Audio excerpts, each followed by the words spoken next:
SVP is mixing things up, and digital TV, it'll never be the same. SVP TV, we're family.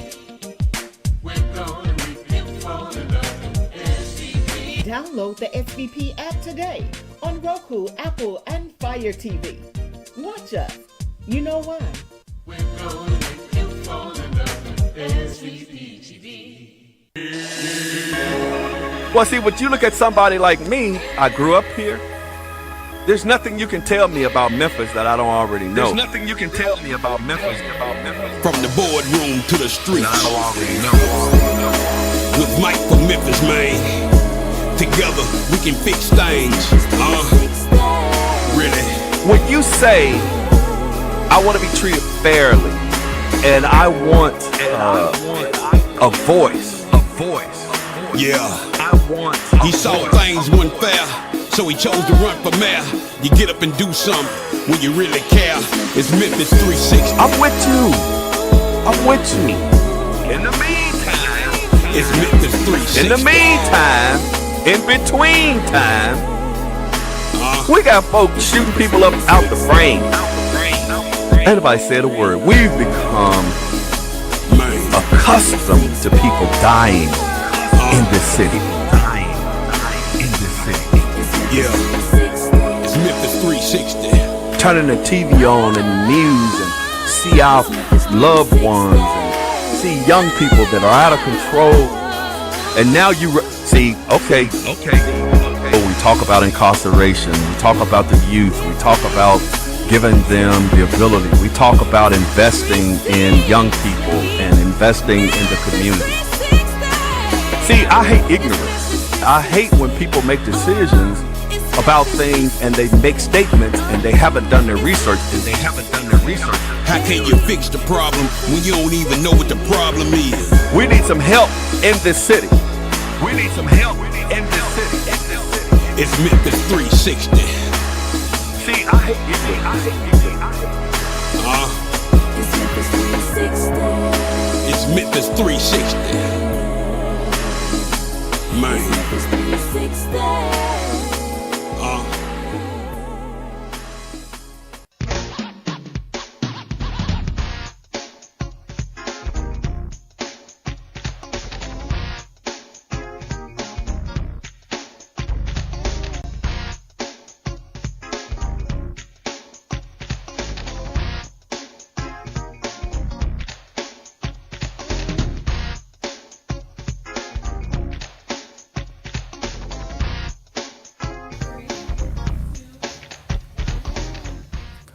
And good evening. We'd like to welcome you to another edition of Memphis 360, the television show we say we like to go from the boardroom to the streets.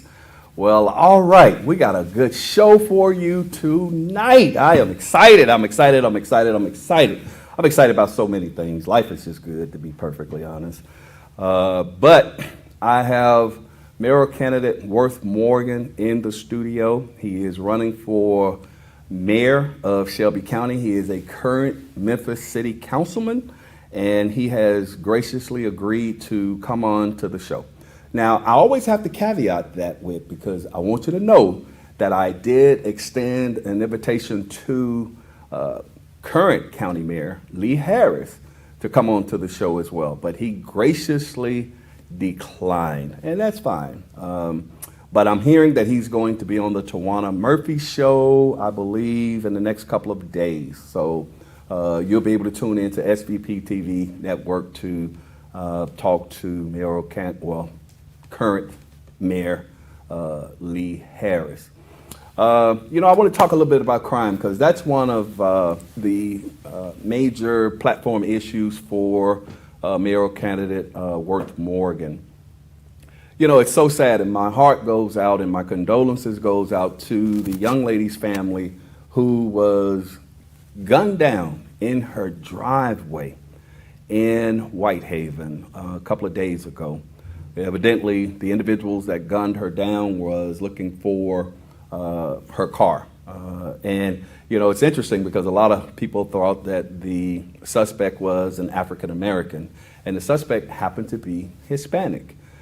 Which was very interesting. Now, As a former police officer, that's interesting to me because you have Hispanics that are now going out of their area into Whitehaven to actually commit those types of crimes. It was suspected that they may have followed her from the Walmart up there at Elvis Presley and Holmes back to her driveway. She was a prominent minister in the Methodist Episcopal Church, I believe, and she had been doing a lot of good things in the community, had just built a beautiful home out there. You know, and that's what I always say. What are we going to do to protect the law-abiding, hard-working citizens here in the city of Memphis?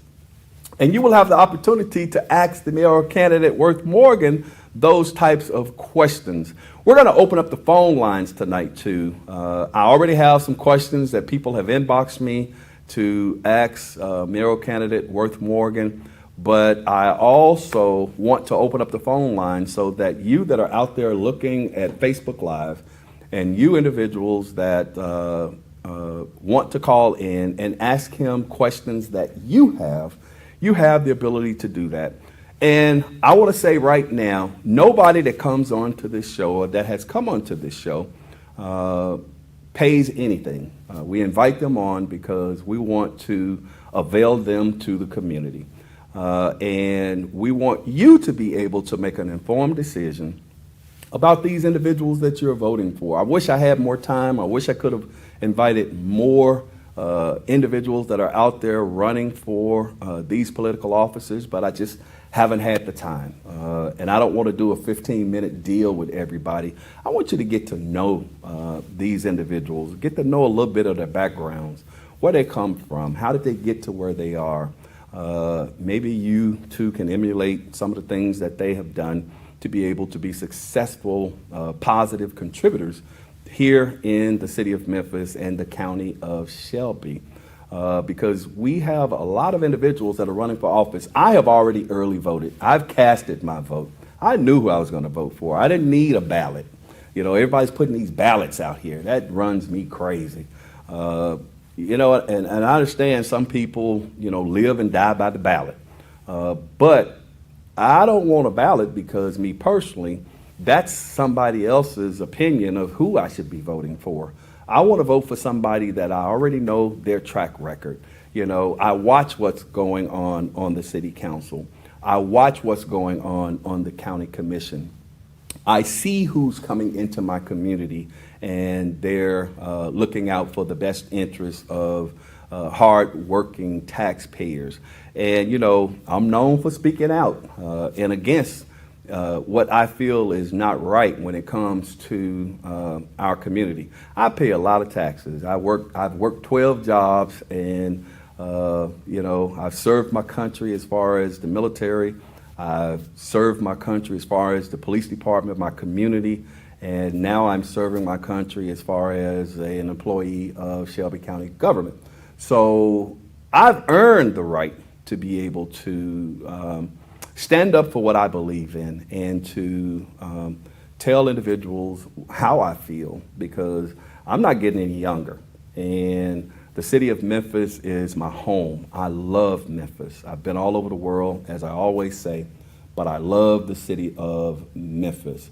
And I'm not going to stop advocating for a better quality of life in this city, in this county, for the constituents, for the inhabitants in Shelby County, because we have a lot of good people.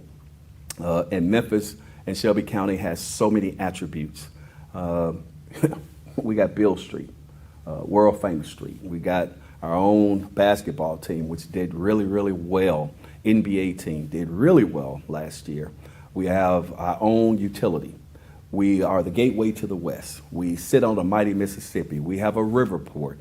They're going to open up the Panama. Well, they opened up the Panama Canal. You got trade going up and down the river. We produce our own natural gas. I mean, you know, we just had, and look, and I will give this to Mayor Jim Strickland. He has done a lot of things to redevelop downtown. There are a lot of good things down there, but we got to be able to protect those individuals that are coming into the city and the citizens that want to go down there and to enjoy all of the wonderful things that our tax dollars are paying for. All right, so I'm not going to belabor this because I want to take my time with Mr. Morgan, and I want to be able to just sit down and have a conversation with him. And if you want to be a part of that conversation, the number to call is 244-6844.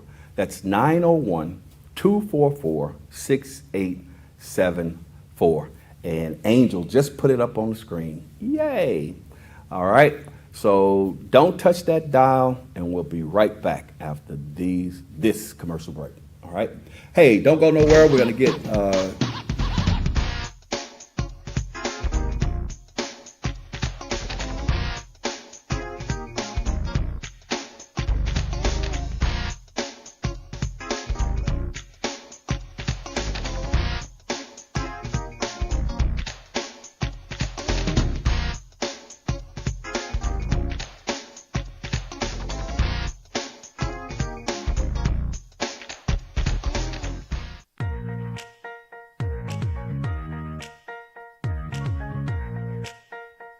Hey folks, it's Issa Haddad here.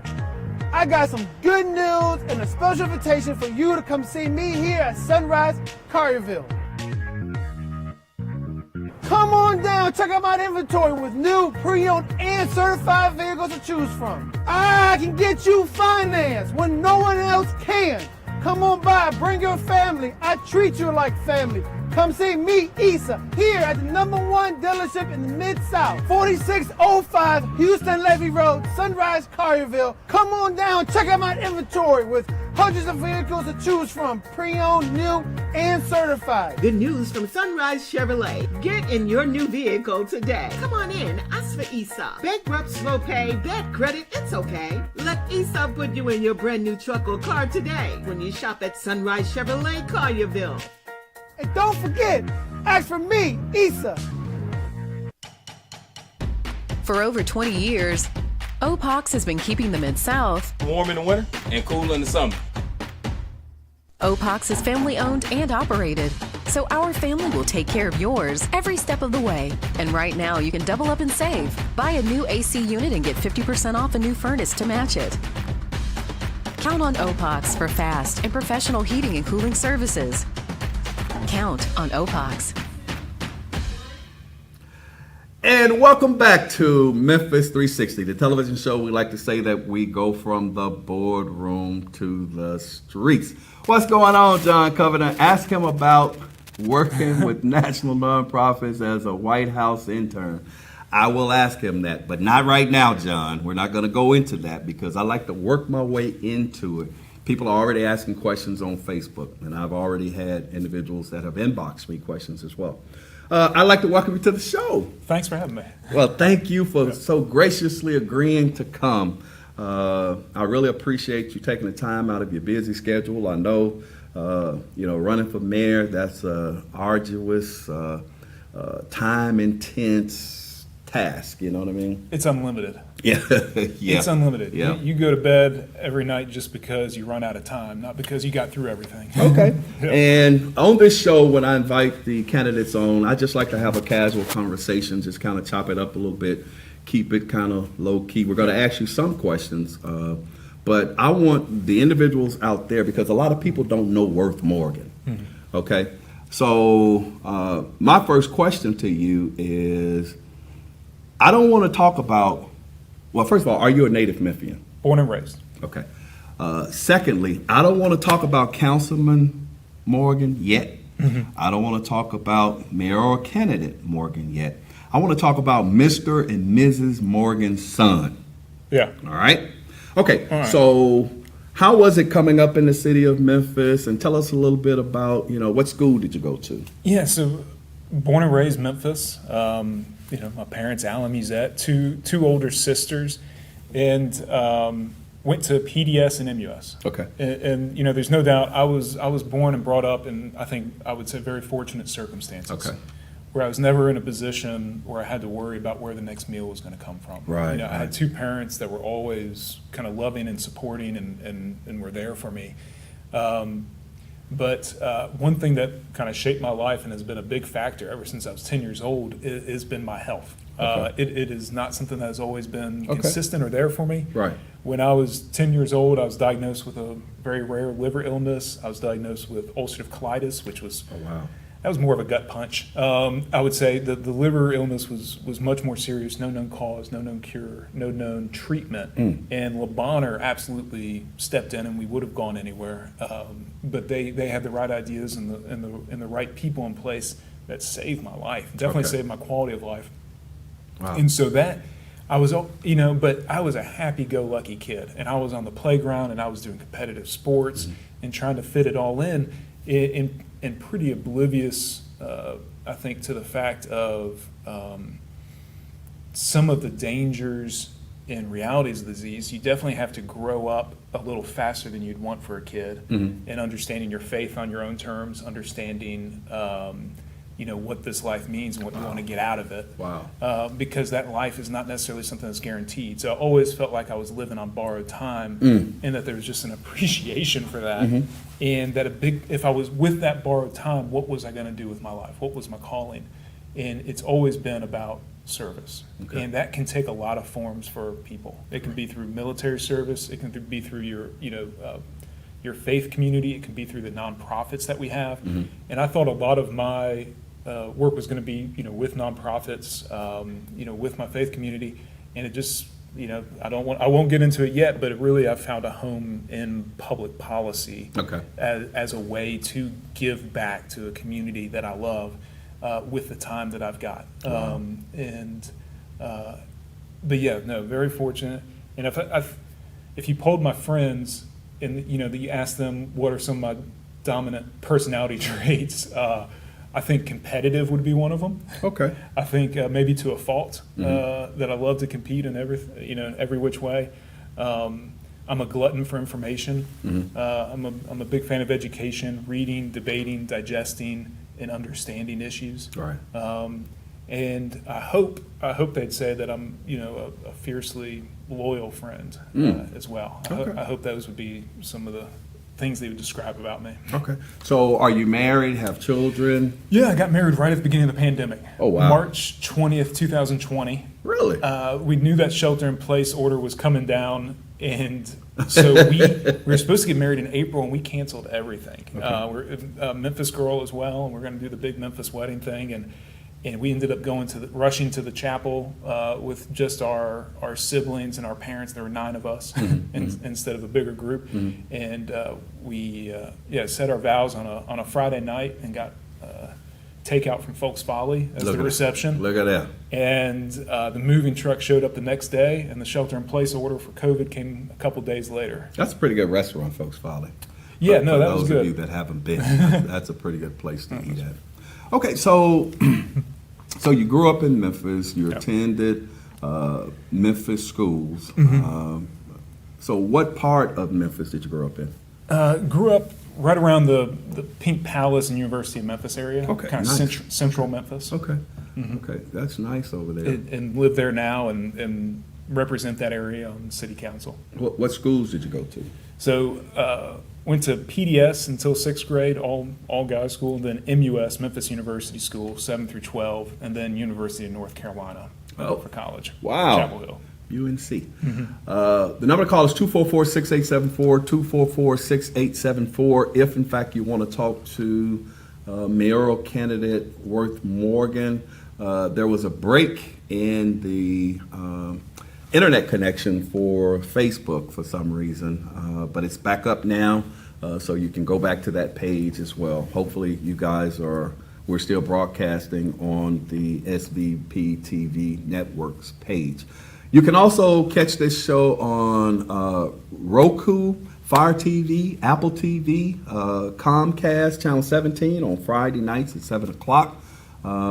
And you can view it on demand. And the number to call is 244-6874. All right. So what made you want to become a councilman? So it goes back to that public. I was always that kid that paid a little bit more attention to politics than my friends, and doing the things in high school, and then worked, did a White House internship in college, worked on a campaign. That's that thing John was talking Yeah, about. yeah, John was the one who- Tell us about that internship at the White House. That was interesting. So it was the Office of Faith-Based and Community Initiatives. Really? And it was you're just a summer intern up there, and they've got about 2,000 employees in the executive division of the White House. So they've got a ton of employees and about 100 interns, spring, summer, and fall. And that was a very fortunate job where we were working with nonprofits from across the country and trying to partner with them and introduce them to government grants. There were a lot of faith-based nonprofits that had never partnered with government before, that had never applied for grants. In the first few years of administration, they'd worked to cut out that red tape and make those applications possible. And then on the back end, we were working with those nonprofits to make sure there are handcuffs that come with government money. Exactly. And stipulations. Yeah, and it has to be followed and monitored and tracked, and trying to educate those nonprofits about how to navigate the federal system. And of course, we're also, getting coffee and refilling the copier and answering the phones. Right. But it was a summer of working with some of the best individuals that are in the trenches every day, all across the country. And so it wasn't heavy on politics. You served at the pleasure of the president, which was more the executive authority. And they kept you away, and you stayed away from kind of the nonsense politics, and you got to do more of the public service side. And that was a joy to walk to that job every day that summer. Who was the president at that time? It was summer of 2008, so it was under the Bush White House. And then Obama came in, and he changed the office to Neighborhood and Community Partners, but it was basically the same initiative. Same initiative. And it would have been the same great job under him as well. Okay. So because of those experiences and different things like that and your interest in politics, that drove you to want to run for city council? Yeah, and when I was coming back to Memphis, and I was young, I was 27 when I got the idea to run for city council. Wow. And it was part where my friends were settling down, they were starting their careers here, they were getting married, they were buying their first house, paying that first mortgage payment, and I wanted them to take ownership and understanding of the city. That if they were going to be here and that this was going to be their community, their home, that they would start buying into the political process and having their voice heard. The reality is that the average voter is in their 60s or older. Yes. In my first city council race, I think there were 20,000 people that voted. And if you put them all in an Excel file and sorted by age, that middle voter, number 10,000, was 67 years old. And only 7% of the vote was 39 or younger. Wow. And so I wanted my friends that were starting to again, make Memphis their home to buy into it. And so I was talking about getting involved in that city race in 2015. And as I was talking about it, there was somebody on the city council who said, you know what, you ought to run for Jim Strickland's seat. When he announces for mayor, which he will, you ought to run for his seat. You'd be terrific. You're going to win. And I said, no, well, so wait a second. Like, what about this? What about that? Shouldn't I do this first? And he goes, no, take a look at it. You can win that seat, and you'd be terrific. And so I talked to a lot of people who knew Memphis government well, who knew me well, and whether or not I'd be a good fit for it. And I kept expecting people to kind of throw up like flashing yellow lights, or at least a red light, and put up some of those arguments. And to a person, they say, go for it. Never happened. No, they say, go for it. Put the pedal to the metal and just keep pushing. And so we ran hard, and it was close, 122 votes. And it's been really the most fulfilling professional experience of my life to be able to serve my community in that regard and to find a home in giving back through policy. Right. Well, and not only did you serve the first term, but you also were reelected, and you served the second term as well. I see you received the endorsement from the Police Association and the Sheriff's Association. Correct. Why do you think that was? I don't want to speak for them. I mean, the most basic answer is you have two choices in this election, myself or Lee Harris, and they each thought that I was a better choice than Lee Harris to be county mayor. Oh, wow. And that's what the endorsement means, right? Okay. And so now the reasons behind that could be extensive, they could be varied, or it could be a single issue. I would say I've had a record of talking about the number one responsibility of any government is the public safety of its people, whether it's local, state, or federal. Okay. That's our number one role and responsibility. and we're just not seeing the results that we ought to. In the high crime that we have now, we're experiencing. I've been downtown in the Memphis city council chambers. I've seen what they do on the county side as well, and the decisions that are being made on a weekly basis down there do have an impact. And Yes, that these they do. elections Yes, they do do. have an impact. And it's not only allocating the dollars and having the right policies and procedures, it's also the narrative, and it's also just making sure that our law enforcement are supported in the debates, in the conversation, and that morale remains high, and that we're able to recruit into these positions. That's one of the things that we are falling way behind in, is our ability to recruit police officers and deputy sheriffs to fill up our complement. And some of that is morale. Some of that, Yes. you know this better than I do. I would argue that our best recruiters in the police department Our police officers. are police officers. Yes. Talking to their friends, talking to their family members, their nephew, their cousin's kid, whoever it is, and if they're not happy or satisfied, or they don't have the conviction that this job is worth it anymore, that it is a calling, that really undermines our ability to successfully recruit. And we have to have those officers. We have to have that personnel in place in order to do the job, to Exactly. accomplish the mission. Exactly. And that makes it very, very difficult for us, both on the patrol side and the investigative side, whether it's, the gang task force, the drug task force, the GIB Wow. investigators. All of those need to be firing at full speed. Exactly. And that's not occurring right now. Yeah. On the city side, and we've been working hard on it, and it's certainly not, I don't believe, on the sheriff's side as well. And there are things that each mayor can do to improve that. So are you saying that if you're elected, then you're going to try to work in conjunction with the city mayor to be able to combat the crime? Yeah, you have to. Not only the city mayor, all 7 city mayors. Okay, Now, okay. the suburban mayors, their numbers are statistically certainly a lot lower. It's Right. a different issue that they're facing. But the county mayor, there are a lot of different divisions of local government, and we've got a county DA's race that's elected and going on right now, Right. and they're answerable to the people. As a matter of fact, DA Amy Warwick will be here next week. Go ahead. You've got a sheriff that's elected and answerable to the people. You've also got state government that does the sentencing guidelines. You've got county judges that are on the ballot right Yes, now and have an unbelievable amount of discretionary authority Right. within their own courtroom. And then you've got all the municipalities and their police divisions. And so you got all these overlapping jurisdictions, but the county mayor is really well situated where it might not have the authority to direct or hire or fire within those different divisions because they are answerable people, but to be able to pull in the reins and to sit people down at the table and to talk about the things that are All not right. going right. Yeah. And some of them will fall under the county side and some will fall under the city. But if it's important to the people, if it's important to the over the 930,000 people that Shelby County Mayor represents, then it's going to be important to me. And we're going to work on it, and we're not going to take really any excuses. If there are hurdles in the way, we're going to work to overcome them. And the best chance we have to do that is working together Right. rather than working in silos. One of the viewers wanted me to ask you, they said they see your platform as law and order heavy. They want to know, what is your crime plan, and as the county mayor, how will that affect the city of Memphis? Yeah. And so, and I wouldn't even put myself in the law and order real heavy category. I do talk about it as the number one responsibility. The ebbs and flows of crime are complicated. Okay. And why that kid on Monday decided to pick up a gun in the first place Right. and to rob somebody, there's a lot that goes into it.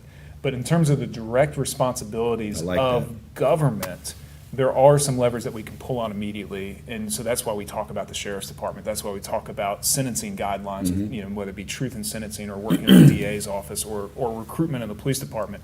But obviously, we have a major need in this community to make sure that the kids here have opportunities and that they're walking through those doors and they're taking advantage of the opportunities that are being provided, whether that's through education, whether that's through vocational training, or entering our workforce and marketplace, and just choosing not to pick up that gun in the first place. So, on the city side, we talk about a lot in terms of our library programming and our community centers and what we offer there. On the county side, we also have the Shelby County school system. Right, And we have right. a Shelby County School Board that is elected by the people. Correct. And so that is the major engagement that we have through county government to be in the lives of these children and make sure that we can intervene early enough for them to be able to be on the right path, to not pick up that gun in the first place. So that is kind of a broad overview. We also talk about the correctional facility, which falls the penal farm, that is more commonly known as, which falls directly under the the Shelby mayor. County mayor. And there are rehabilitation programs there that have been abandoned in terms of alcohol and drug rehabilitation, mental health. They might still exist on paper, but if you talk to the people working there now and kind of get the info on the ground, those are programs that have been in place for 40 years and really disappeared over the last 4. So those are things that we'd have to get back, I guess, in order and geared up again, because we know the people that are entering our system, jail and prison, at some point they're going to be coming out for the most part, and we want them to be prepared to reenter society and be compliant and make the right decisions. And so whether you believe in most people need to be rehabilitated or most people need to be locked up longer or somewhere in between, all of that begins with accountability.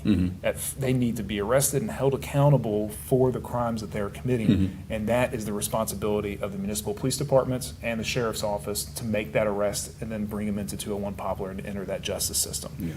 And without that, they continue to stay on the streets, continuing to victimize and terrorize the communities that they're operating in. And I'm glad you said that, because a lot of people think, and no offense, that you being a Republican, that None taken. Okay, I'm breaking it down. You being a Republican, that is straight, crime, lock them up, crime, lock them up.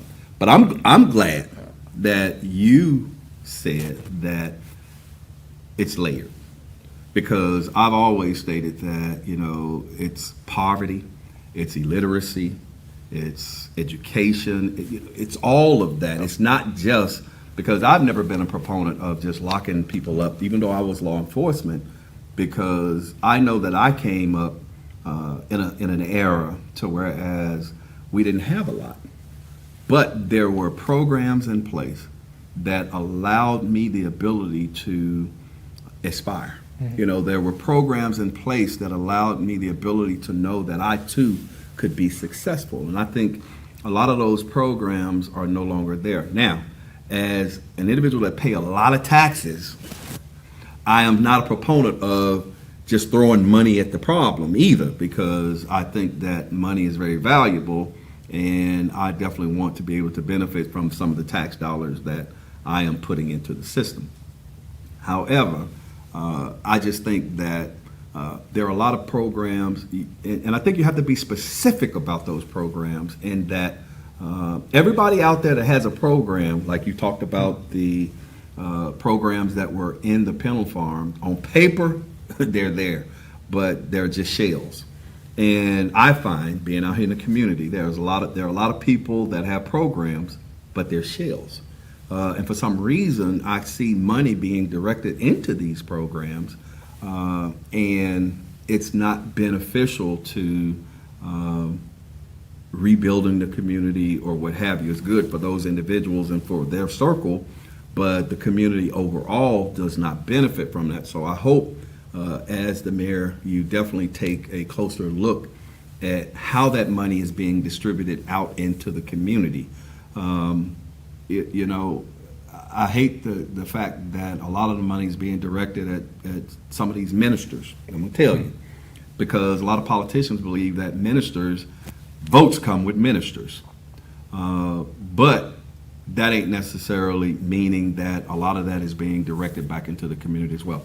But I also saw you were out there with Charles Smith at Mount Moriah East. Yeah. That's a good friend of mine.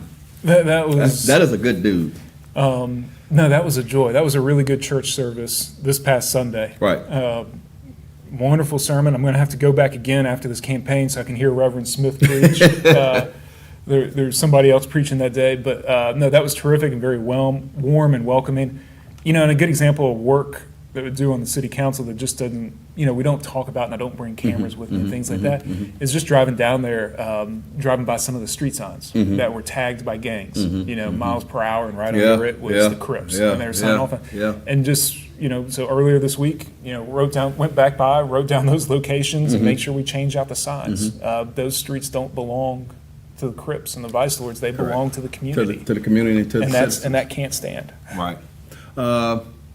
I also saw, because I've been kind of following you a little bit, but I look at your page, Mayor Harris's page. I'm looking at everybody's page because I want to see what's going on before I cast my vote. But I also saw that you went to another place that's near and dear to my heart, the Veterans Complex. Yes. Over off of Ball Road. That's Mr. Perkins, and he's doing a lot of great things to make a facility or compound for veterans, because we have a lot of veterans that were affected negatively when they went back over to Iraq, and even during his era, I think some of the Vietnam veterans that were affected. And now there's a place, because I actually go over there. I didn't know you were going to be there that day, but I actually go over there, and you get to rebond with a lot of veterans. You have a lot of commonalities. I think they have like the Blind Veterans Association over there. You see the blind veterans playing hacky sack and all of this kind of stuff. And I think they are doing an equestrian therapy for individuals that have post-traumatic stress disorder. Those are the type of things that I'm saying, is going, because we have a lot of veterans that are those individuals that are out there on the streets that are homeless, that are walking up and down in downtown, that's served, and a lot of, not all, but a lot of them have come back into the community, and they're suffering post-traumatic stress disorder because of what they engaged in. I always tell people that I had to get counseling while I was president of the Police Association, because I had post-traumatic stress disorder as well. But when you learn to cope with it, you can still be a productive part of society. But you got to get the help, and you got to seek the help. Avira wanted me to ask you as well, what do you attribute the increase in crime, other than It's that's a good question, because we have seen an increase in crime across the country, Right. As it almost matched with the pandemic. But what we've seen here in Shelby County is some all-time highs. We've seen in the last 4 years the murder rate has gone up 66%. I think major violent crime was up 21.5%. Aggravated assaults were up over 40% over the last 40 years. So some of the big ones that we're talking about. And I think I would be speculating a little bit, because I'm going to talk about some of the new disregard for police officers and for authority. But ultimately, what we're not doing is we're not holding people accountable. You know this, where people that are committing these crimes, they're not committing one and then they're one and done. This isn't the NCAA basketball. This is, many of them are professionals, and if they are successful in breaking into a car or carjacking or robbing a jewelry store, they're going to keep going. Yes. There's going to be one victim, and then there's going to be 2, 3, 4, 5, all the way to 10. And so the quicker that we can intervene on behalf of the community and hold them accountable for that first or second crime, we can prevent crimes 3 through 10. Okay. And with shortened manpower, I think there's obviously just been a different national narrative, which has made it more difficult to do policing, in the sense where officers are starting to make decisions based on kind of their own family life and economics rather than justice. And, this is what I hear, on the street is, there's a guy walking down, an alley, and do they want to go and engage with that individual and, see what's going on, or do they just want to go home to their family tonight? Because they can do everything right and then get thrown under the bus and get caught up in a national narrative these are almost direct stories and quotes that I get from officers, and I'm sure you're hearing the same thing. Yeah. And so that makes a difference. Morale matters. The number of officers on our complement matter, and it impacts our ability to stop these repeat violent offenders. You know, and I say, as a former law enforcement officer, and my wife's a police officer, my son's a police officer here in the city of Memphis, that you're most definitely correct. You know, and you have to stop and think. You don't want to be the headline news in the morning. And it's not that a lot of times individuals may not want to police, but it's everything that comes along with that. What if I do go down this alley? What if I have to engage this individual? What if this individual just happened to be that 15-year-old that killed that lady, killed the pastor, but he does have a gun? And I engage him, and we get into a shootout. He gets shot. Now it's, you know, Officer Mike Williams killed 15-year-old boy. You know, guess what? That 15-year-old boy had a gun. That 15-year-old boy has a history. And even when you look at a lot of these individuals that the police have engaged, if you look at their Facebook pages or you look at their history, they have had a troubled history anyway. Now, I'm not saying all people, so don't go there. I'm not saying all, because you can't put Same for me. It is a case-by-case basis. And that's the problem with some of the narrative, is that it doesn't wait for that case-by-case information. It just runs with whatever, you know, the previous case was, or, you know, whatever somebody's got in their mind. Well, people and then you got to wait for the facts to come out, but the narrative has already been told for a month before then. You know, there are certain people within this country and organizations that have an agenda anyway. That's true on both sides of the aisle. You know what I mean? They have agendas, and you have to definitely not necessarily buy into the agendas, because it's going to affect you in one way or the other, and you have to decide which way you want it to affect you. You know, but I hear so many people as I'm out in the community, because I still go out and do things. They're so afraid. You know, they don't want to come out. They don't want to go to gas stations. You got people that are actually paranoid and afraid of going to get gas, because individuals are being carjacked at gas stations. And then you have people that don't want to drive downtown in their car, because they're afraid that if they leave their car is going to get broken into, because they're having incidences to whereas 20, 30 cars are being broken into in one night, and different things like that. Something has to be done that's going to restore the faith of the citizens in this city in as far as being safe. Yeah, and that's, in our democracy, the power always goes back to the people, which is one of the things I love, in the form of elections. You know, and I hope that we are finally to the point where we say enough is enough, and that there is an understanding, as we said earlier, that these decisions that are being made at the county government and at the city government have an impact, and these elections have an impact. There are a lot of close votes at City Hall. Yes. I know a lot of times the way the paper reports it, or sometimes the local news is, the city council did this or that. But when we do that, there are very often 7-6 votes. There is or a fiery debate, and it can swing on one election, and it can swing with the leadership of one mayor. 4 years. You just talking about juvenile justice, where we have 5,500 kids that come in contact with juvenile detention center or juvenile jail every year. Over a course of 4 years, that's 22,000 children. You multiply it out. That is a generation of kids that are either entering the criminal justice system, or potentially being able to find their way in life and some sort of path of meaning, purpose, and peace. And productivity within our community, and they can't wait. They don't get an option to wait for 4 years. This is coming. We live in a fast-paced world. Yes. And there's some of our friends and family members that won't be walking in the door again. Sad to say. We don't know who they are or what their names are yet. But these are some of the decisions that are being made downtown are life and death. Yes, they are. Yes, they are, because they pertain to individuals' lives. They pertain to individuals' environments. I mean, just a whole lot of stuff. But anyway, I had another viewer that wanted me to ask you, actually, they said the viewer wanted me to ask you about your recent tour of the Bartlett High School Technical Training Program and the alternative to non-college training. They stated that they really appreciated you coming out And that's to another Tennessee College of Applied Technology that was opened in Barton. Yeah, talking about great paths, for our youth. And also one of the things we can talk about, and this is a much longer discussion, but one of the best things you can do to reduce crime in our community is have a strong economy. Yes. In order to have that strong economy, you got to have a strong and prepared workforce.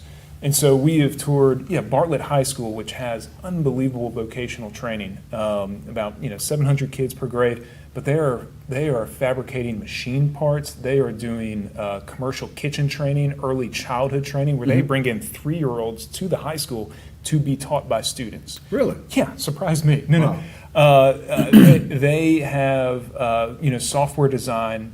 They have I think it was 4 different bays for auto mechanics. They have welding. By the end of the tour, I was asking what they don't have. Right. And this is in a high school, and it's a terrific model, I think, that also can be spread and we can achieve and bring back, hopefully, to our Shelby County school system.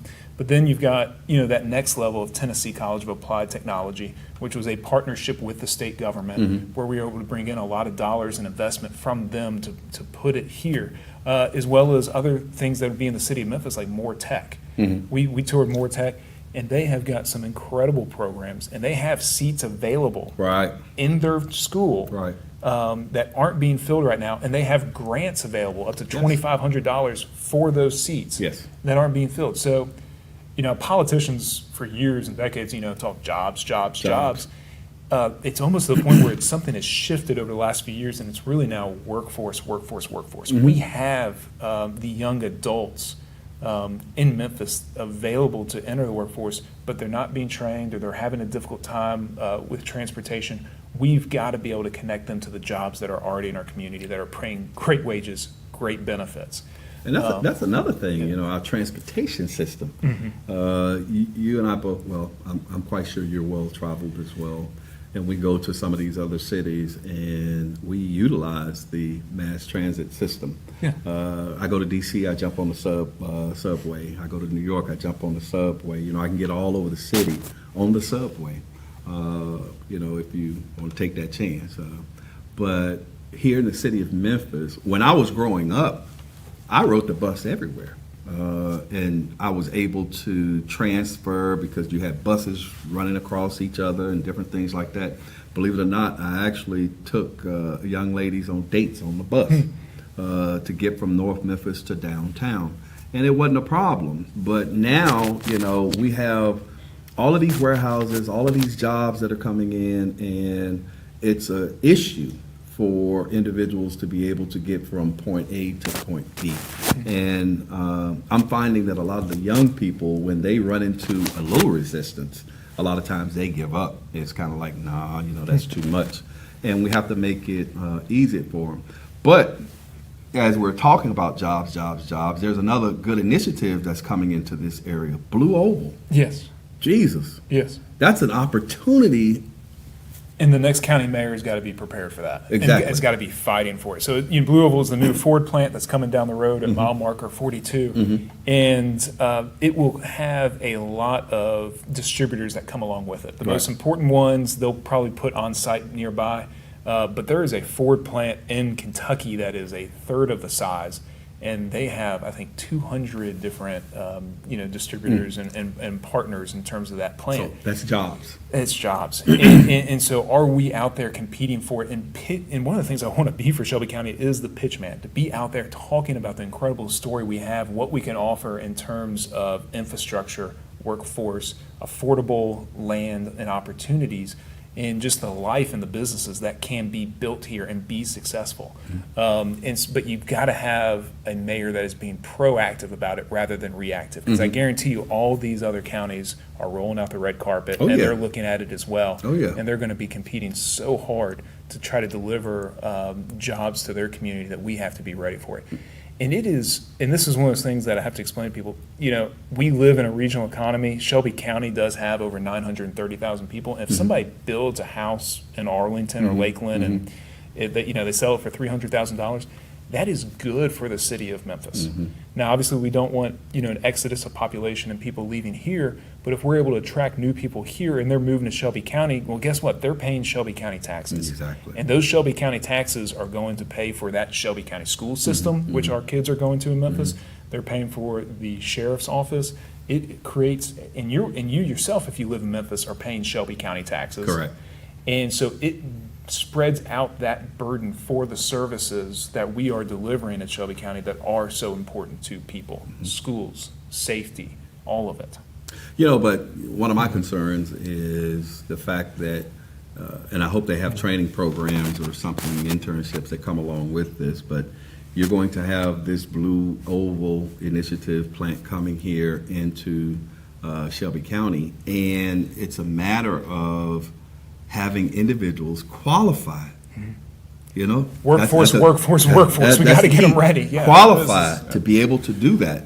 And I would think, just like you talk about being proactive as opposed to reactive, hopefully somebody will get with the Ford Motor Company to ascertain exactly what are the skills that are going to be needed, and possibly start programs to start training Memphians, Shelby Countyans, to be able to walk into those jobs once that plant is completed.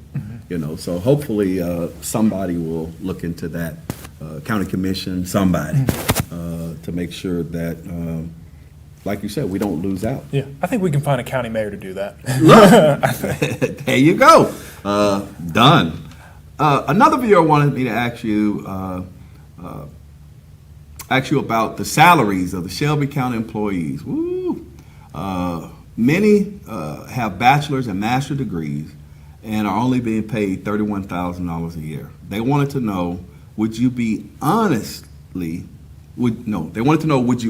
take a look at ways to increase salaries to retain quality employees? Yeah, and I think this is going to be a struggle for a lot of local governments over the coming years, because of the wage increases we're seeing in the private sector right now, and the inflation that we're facing. And, you know, typically, you know, historically, you see kind of raises that match inflation. You know, maybe all employees will get 1.5% or 2% or something like that to keep up with CPI. But now with the current marketplace, and there is a shortage of workers, and it is more competitive for that labor force in that competition. It's great for the individual worker. It's going to drive salaries up. And are we going to be able to retain talent at the county level, and are we going to be able to hire new talent? And we're not going to be able to do that if we don't have competitive wages and benefits.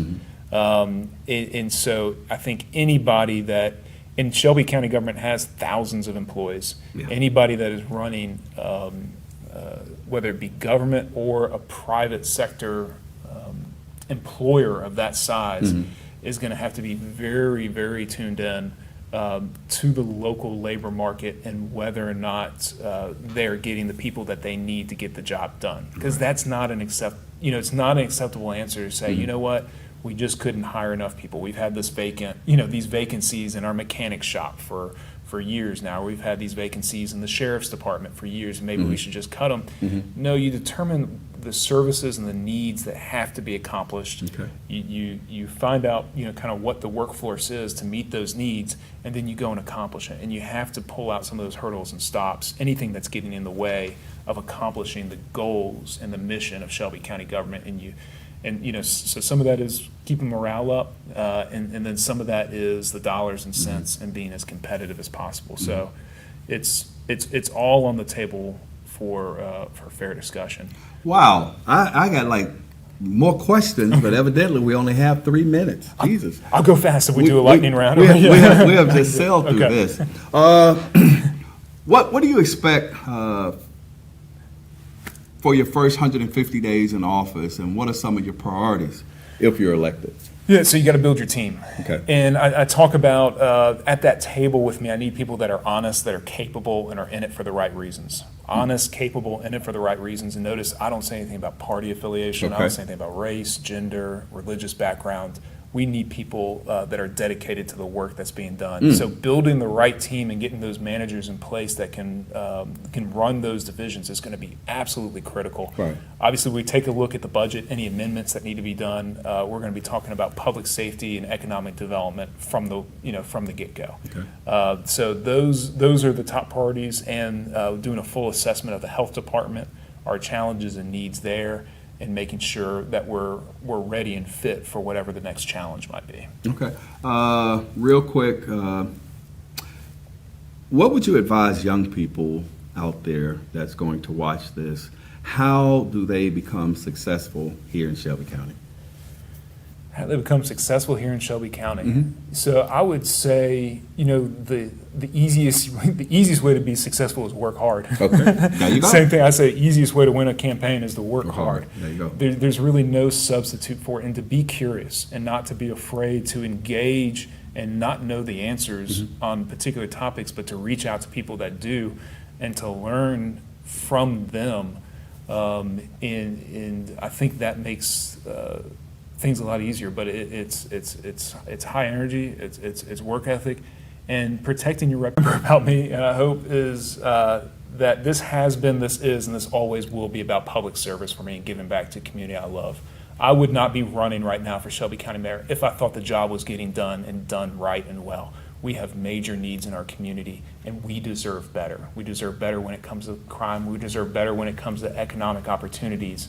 And don't let this election pass you by. This is a major decision for the community, and the authority lies with the people to decide the future and the fate of Shelby County government. All right. Keely Greer says, MLGNW is robbing us. That's what Keely Greer says on Facebook. Hey, I want to thank you guys so much once again for tuning in to Memphis 360. It's been a plum-pleasing pleasure. So until next week, same time, same station, same Facebook page. Be blessed, be strong, be encouraged, and we'll see you next week. I'm JB Smiley Jr. I grew up singing this song in church. You may know it as well. While the melodies may differ, its message of peace, freedom, and justice for all people unites us as Tennesseans. I grew up in Memphis, in one of the poorest zip codes in the state. But my shot out was perfecting this shot and going to college on both an academic and basketball scholarship. Then I got a law degree to help give back, and I am proudly serving my community on the Memphis City Council. I decided to run for governor because right now there are too many shots fired, not enough shots given, and too few shots for our young people to reach their full potential. As governor, I will reduce crime by implementing a robust community policing program. I will encourage folks across this state to do right by each other. That means getting vaccinated. And I will make it a priority to give our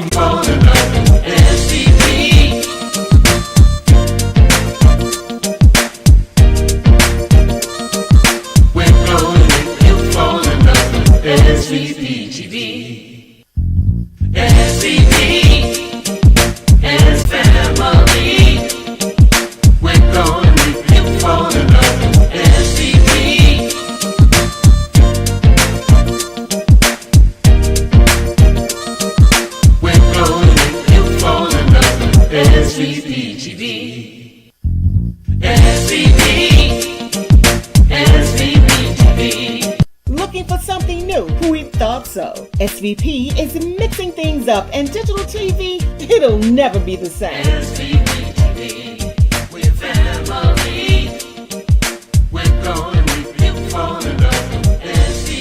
Download the SVP app today on Roku, Apple, and Fire TV. Watch us